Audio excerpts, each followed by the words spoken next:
doce man sa San Nicolas Business Association na sali dilante tocando o projeto de Secrets Hotel. Dapat tinha alguma conversação com o ministro Odeberto tocando de estação e que o ministro mesmo pensa over de estação aqui, mirando no projeto basta plano. Luna passada, nós estávamos tendo encontro com o Hotel Secrets, prometo a sentença de juiz e estava uma reunião que a explica ng compromisso e expressar ng compromisso para continuar o projeto e assim inversão necessário a expressar alguma preocupação se não estava tendo tempo, mas no momento ainda não há sentença de juiz, depois de sentença Mimes não há reunido com a desenvolvedora aqui, não há reunido com o grupo, mas seguro maneira mais bisurata passar cada projeto que o World para custa milhões de florins,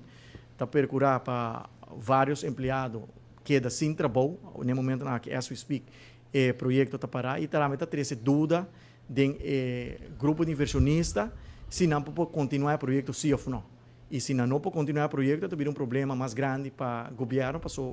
nós mira que o avanço não está visto,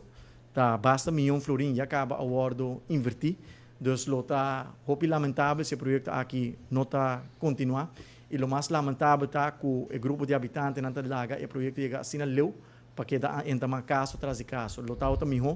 se não entra mature caso aqui, promete que o projeto está começando e eu vou evitar que milhões de florins a World invertir. Então, não na metade caminho, porque o projeto não chega a metade caminho ainda, pero vou evitar o que passa o que vou ter projeto em que tem basta incertidumbre se o projeto vai continuar sim ou não, e na final do dia, se o projeto continuar, ele vai desenvolvimento novo para a área de San Nicolás, que ele cria cupo de trabalho e ele tem spin-off econômico para a primeira viagem, ele tem hotel para Riba de Bruja.